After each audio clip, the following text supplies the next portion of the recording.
Hello guys, my name is George Turmanidze. I'm a 3D artist and welcome to my first video. I've been using Blender for over 7 years and I decided to share my knowledge to a large audience. In these years I had lots of projects, ups and downs, which gave me experience and ability to see hidden areas of Blender and overall 3D world.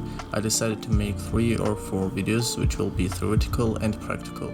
After that I'll make some videos about my scenes. I'll break down every single object and I'll share some scene files. Okay, let's start with glass tutorial. Let's create room shape with just a simple cube. Let's extrude it. Let's create a window over here. Let's make it as a separate object. And let's add some solidify modifier to add some thickness to it. And let's create a simple glass shader.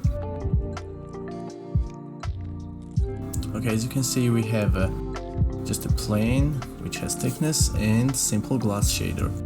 And see how it looks. Okay, as you can see some light is not going through the window, but if we uncheck diffuse, glossy, volume, scatter and shadow, we have a sunlight and full light which should go through the window.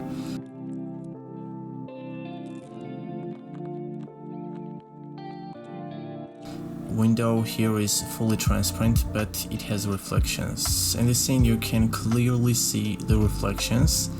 Let's check settings. Okay, so we have checked camera and transmission and we have very good looking reflection. Shader is also just a simple glass shader.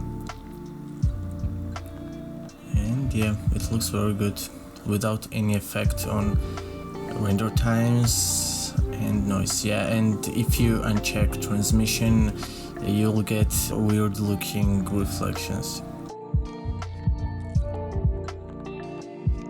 Okay, let's see how my render settings look like. Here we have a ruled settings and it's just a simple rule setting because I haven't used any other node than just background environment map, and that's all. On the right side you can see how my render settings look like. On next video I'll break down every value. What does this mean? Why did I put 2 value here or there? On next segment of this video I'll explain why I use Denoiser, its benefits and how to use it. On Blender, some settings might play a crucial role on render times because optimizing scene is key to have a perfect amount of light sources, perfect amount of rays which we use for the scene. Sometimes people just max out everything and they got just a noisy scene without any beneficial of realism. Now I'll show you how to use Denoiser. Just go to Compositor tab and search for Denoiser. Put it somewhere over here. Now go to Scene tab, go to Data and check Denoising Data. As you can see, noisy image, denoising normal and denoising albedo appeared. Connect this one to this one.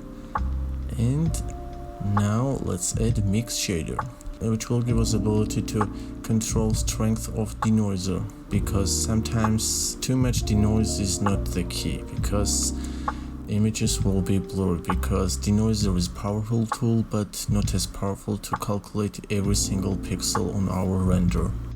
Always play with values because each scene will need its specific value. This is how it looks if we max out this value. So I highly recommend to use about 0.8. You won't gonna get blurry images and blurry textures.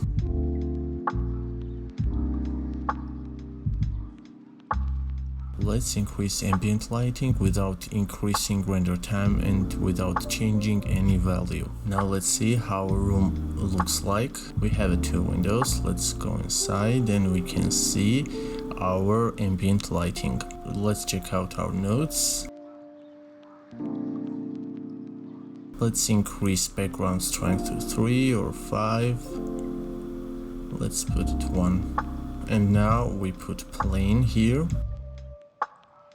on the bottom of the room. Let's make it bigger. And let's check out how it looks from the inside. So lighting bounces to that plane and goes to our room.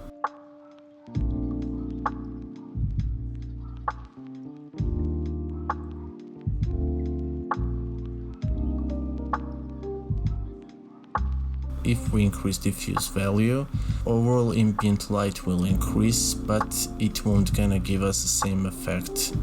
Let's see if we remove a bottom plane, or if we add the bottom plane, how it will change. This is the simple method to create some natural ambient light, which comes from above.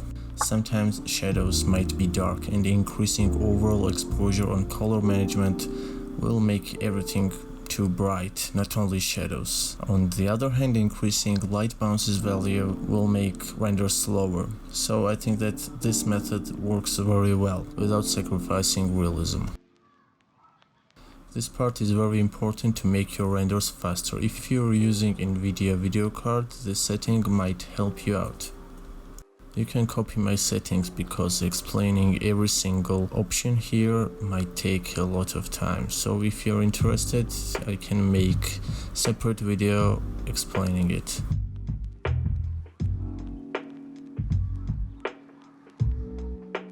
When you create simple cube and decided to make interior out of it, when you apply materials, you'll notice that something feels off. I use the texture from polygon.com, normal map and roughness is inverted. To fix this issue, you need to press viewport overlays and check face orientation. You'll see that everything is red. Select this cube, go to edit mode and select every face of this cube by pressing A. After this, press Ctrl, Shift and N and check inside here, and you can see our room is now blue, which is correct. Now let's remove face orientation and see the difference.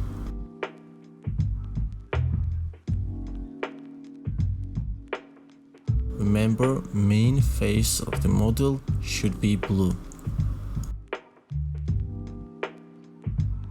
Now I'll show you how to use bevel modifier, which is very important because every object has a bevel. So we have a cube with a light source, simple material. Now let's go to modifiers tab and select bevel. Press Ctrl and A and press rotation and scale. It will help calculating its shape, so every single bevel will be perfectly positioned. Amount value will control how much roundness our edges have, and segments value controls how many polygons should our edges have. So most of the time I try to use segments value about 10. If you increase amount value, at the end you will just get a sphere.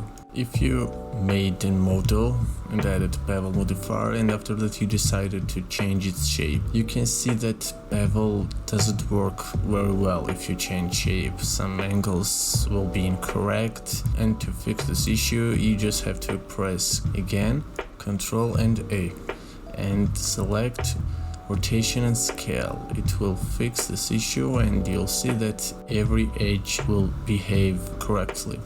Let's talk about another method which will work as bevel modifier, but it will be permanent. Let's select edges and press Ctrl and B. Now when you move your mouse around, you'll get more rounder edges. If you scroll the wheel, it will increase segments value like we did on a bevel modifier, but this one will be permanent as I mentioned before, so you can't change it afterwards. Well, I don't recommend to use this method, but you have it.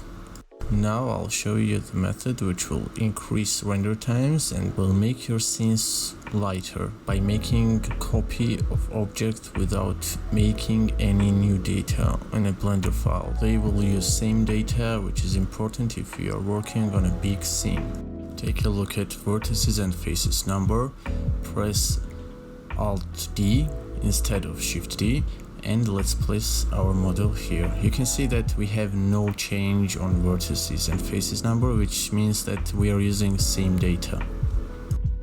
I can keep duplicating models, but you can see that nothing is changed. We have same exact numbers. Let's see if we use second method, which is default method, which many people use. It's just simple duplication by pressing Shift D, and take a look at numbers, which are increased and keep increasing. Now let's use a third method, which is duplication by modifier, and this modifier is called array. Well, we have the same scenario here as it was in a default duplication. If we increase number of models, well, number of faces and vertices are also increasing. So if you want to use same models with same materials, just use Alt D as a duplication. Let's make our renders sharper. Let's import image to Photoshop. Let's take a closer look. Press right mouse button and press layer from background. Press OK. Press again right mouse button. Press duplicate layer. Press OK.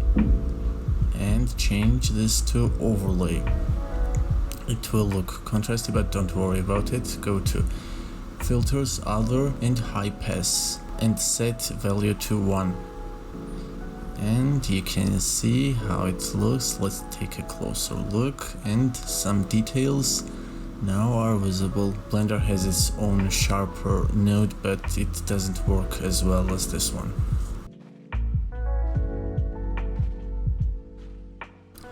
Now I'll show you the websites which I use most often. First one will be polygon.com. You can see textures, models, HDRI maps, and brushes. Let's go to textures, select some of it. Just for example, you can use any resolution you want, up to 8K. Let's see models. Very high quality models here. Let's go to furniture and let's select this one. You can use any kind of texture resolution, any software, any render engine. There are many good looking models here. Second one will be Quixel Megascans. This is same type of website. We can see many models and textures here. Quixel was bought by Epic Games, so if you want to use it for free, you just have to create an Epic Games account. I'll show you how to do it. Go to quixel.com, select bridge, go to download bridge, and you have application which is connected to Blender by an add-on. You can use any program like 3ds Max, Maya, Cinema 4D, Blender. Any program will work with this add-on. Third website will be imesh.com. We can check out some models here which are also high quality. Let's check out some examples, and you can see that this website is also very user-friendly and you can use any software. And the last one will be, well, as I remember it was HDRI Heaven, but now it's called Polyheaven. This website is completely free and there are tons of HDRI maps, textures and models which are also completely free. I don't want to make it as an Oscar speech, but I just want to say thanks to Blender Guru, which was my first source for a very high quality tutorials. I learned everything from them, and some tips and tricks which I learned by these years were just conclusion of many experiments, many different projects, and overall experience. And please subscribe because I'm going to post another video which will be about overall 3D world. It will be more theoretical and don't miss it.